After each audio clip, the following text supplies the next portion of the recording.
दोस्तों, ये motivational story आपको बहुत प्रेरित कर सकती है। इसे ध्यान से पढ़ें। इसमें एक गुड रहस्य छिपा हुआ है जिसे मैं आपको अंत में बताऊंगा। तो चलिए, आपका ज़्यादा समय न लेते हुए मोटिवेशनल स्टोरी को शुरू करते हैं। एक नौजवान युवा लड़का था, लेकिन बेरोजगार था। नौकरी के लिए काफ़ी इधर उधर भटक रहा था। तभी उसे किसी कंपनी की तरफ से कॉल लेटर आता है कि कल आपका इंटरव्यू है, आपको आना है। अब वो लड़का खुशी होने के ज़्यादा परेशान हो गया, क्योंकि उस जिस जगह उसका इंटरव्यू था वह जगह उसके गरीब से 50 से 60 किलोमीटर दूर थी। वह एक बेहद गरीब परिवार से था, इसलिए उसके पास जाने के लिए पैसे भी नहीं थे। उसको जाना तो था, लेकिन उसको नौकरी भी उसके लिए ज़रूरी थी। जैसे जैसे उसने 50 रुपये का बंदोबस्त किया, वह घर से निकल पड़ा।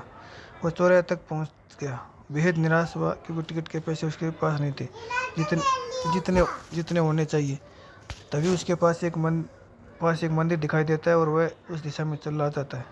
तभी वहाँ उसकी नज़र एक भिखारी पर पड़ती है। वह उसको नज़रअंदाज कर देता है, मगर भिखारी उसको परेशान देखकर पूछ ही लेता है कि आपको शायद कोई परेशानी हो तो मैं आपकी मदद कर सकता हूँ। लेकिन वह उसको कुछ नहीं बताता। सोचता है कि मैं ये भिखारी खुद मांग कर खा रहा है, मेरी क्या मदद करेगा।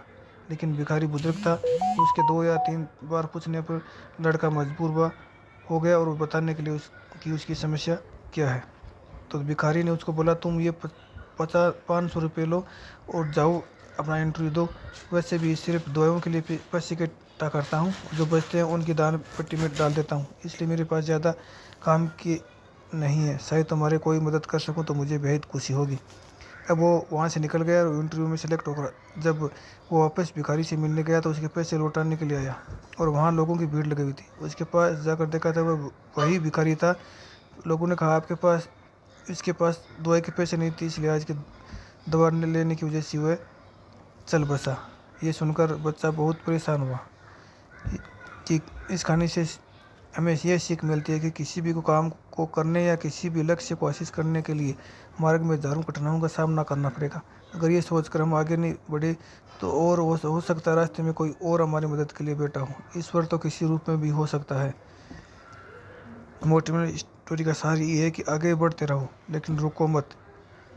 अगर आप रुक गए तो फिर संभावनाओं का अंत हो जाएगा। जब संभावना ही नहीं रहेगी तो आप ही बताइए क्या होगा। आपको ये कहानी कैसी लगी, कमेंट के माध्यम से हमें बताएं। मोटिवेशनल स्टोरी को पढ़ने के लिए आपका कीमती समय देने के लिए दिल से आपका फिर से शुक्रिया। अगर चैनल पर नए हैं तो चैनल को सब्सक्राइब जरूर कर लें। जय हिंद, जय भारत।